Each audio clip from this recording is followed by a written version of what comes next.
acho, em primeiro lugar, assim, não existe sucessor natural de nada. Nem família, filho pra lá, pra cá, não existe esse trem. Mas o Fernando é o principal nome do PT depois do Lula. Quer dizer, negar isso é brigar com a realidade. Não me parece adequado brigar com a realidade. Então, por mais que um aqui, um acolá se coloque, tem todo o direito, é isso, eu acho que tem. O Fernando é o mais bem posicionado. O Fernando foi candidato em 18 e teve 45% dos votos numa condição, quer dizer, que descrita aqui. Esses dias alguém me perguntou, falou, pô, mas tem que dar um palanque em São Paulo, Minas e Rio pro Lula, e claro que tem, o melhor palanque possível.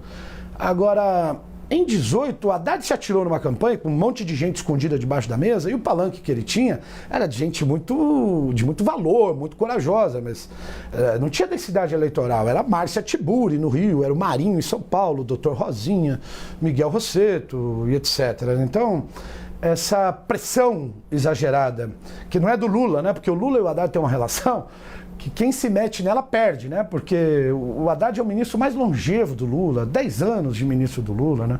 Ministro da Educação e Fazenda, deve ser um dos ministros mais longevos da história da República. Então quem se mete nessa relação perde de modo geral. E eu acho que esse debate, de verdade, nem eu, nem ninguém, além dos dois, tem muita autoridade e condições de opinar, de dar palpite, de supor. A minha impressão é que hoje o Haddad não é candidato.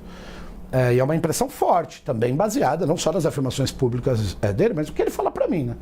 Agora, essa é uma decisão dos dois, do Fernando Lula. O Haddad é um grande brasileiro. O que ele entregou como ministro da Fazenda, eu estava vendo a Bolsa de Valores hoje, as pessoas não entendem o quanto se melhora ali alguns indicadores do país, quanto melhora a vida delas, né? Mas olha o valor do dólar, olha a inflação, olha o desemprego, etc. O Haddad entregou tudo aquilo que ele se comprometeu.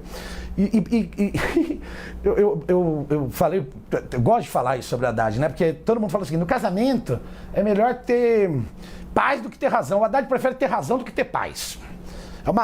O Haddad é isso. Então ele brigou com muita gente também, né? Ele brigou com a extrema-direita muito, mas brigou com o setor do PT, que falava que ele era austericida, pacto com o demônio, não sei o quê. Agora esse povo chega e fala assim, o Haddad tem que ir pro sacrifício. Pô, deixa o Lula conversar com o Fernando, eles se acertam ali, tem muita autoridade um sobre o outro, tem uma grande relação.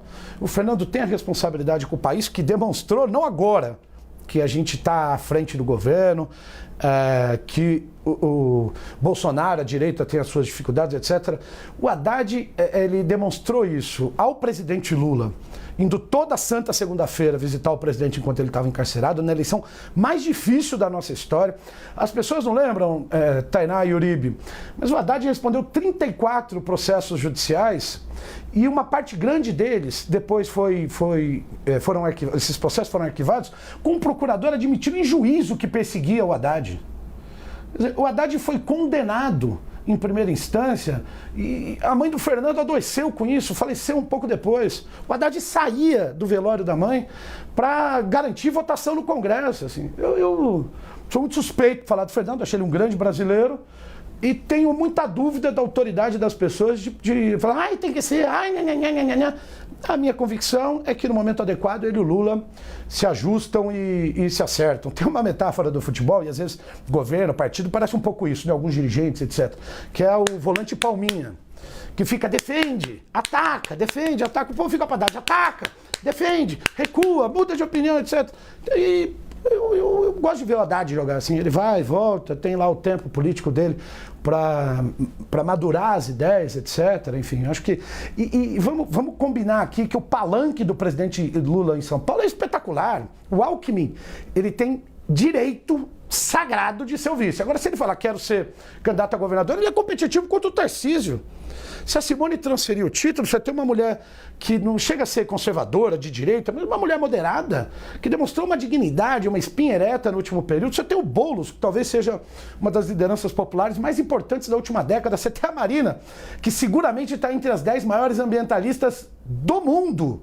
Quer dizer, para não falar do Márcio França, que foi um grande governador, que quase ganhou as eleições, além, evidentemente, do Haddad, né? Então, acho que São Paulo que teve o maior palanque da sua história, a maior votação na última eleição, que foi a votação do Haddad, mas com aquele palanque amplo, super sofisticado, vai se resolver, vai ter maturidade, vai entregar um grande palanque para o presidente Lula e vai fazer uma eleição competitiva contra um grande candidato que é o Tarcísio, que não dá para subestimar. Assim, a pressão da política para que o Haddad seja candidato tem todo sentido, né? Se o Lula perder 2 milhões, 3 milhões de votos em São Paulo, isso pode comprometer a eleição nacional, é evidente. Mas eu tenho muita fé, muita convicção que o presidente e o Haddad se ajustam e que a esquerda vai ter um grande palanque em São Paulo. O Lula tem esse talento, ele vai montando, vai ajustando, chama daqui, chama dali.